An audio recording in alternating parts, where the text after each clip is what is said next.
On est au milieu du Louvre pour célébrer l'exposition d'une statue lahyanite pour 5 ans, après un accord signé entre l'Arceo et le Louvre.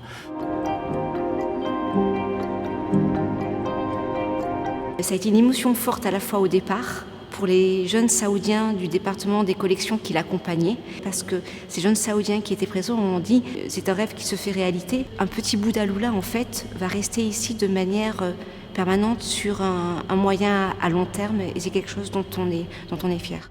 On commence cette initiative avec le Louvre pour bien dire qu'on partage notre patrimoine, notre archéologie avec le monde entier. C'est vraiment symbolique de commencer avec le Louvre.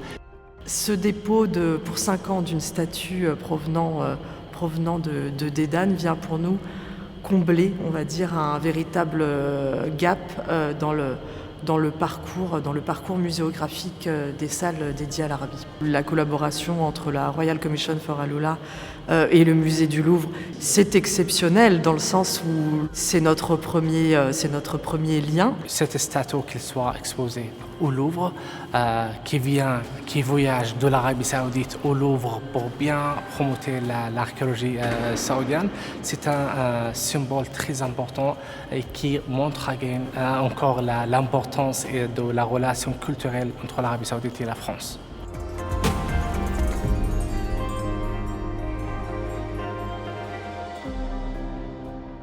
Le rôle de l'agence est de lancer et piloter des projets archéologiques et patrimoniaux pour le compte de la Commission royale. Et Dédane est un des sites majeurs de cette collaboration. Et nous, au sein de l'agence, on est là pour les accompagner, les soutenir et faire en sorte donc, que ces fouilles puissent s'inscrire sur le long terme et amener les meilleurs experts pour collaborer auprès des partenaires saoudiens et former la future génération d'archéologues saoudiens. Cette exposition vraiment jette la lumière sur les efforts des archéologues. L'objectif vraiment de bien fouiller, de bien documenter, de bien conserver et après de bien partager. C'est de bien dire aussi au monde entier que nous, en Arabie Saoudite et à Alula, on a une histoire très profonde, qui n'est pas moins que l'histoire des autres civilisations qui sont autour de l'Arabie, de la péninsule arabique. Ce qui est assez émouvant quand on est archéologue et qu'on a, c'est vrai, le nez dans le terrain et que ces pièces sont découvertes, numérotées, cataloguées, étudiées et d'un point de vue scientifique, c'est aussi qu'elles puissent être révélées au public.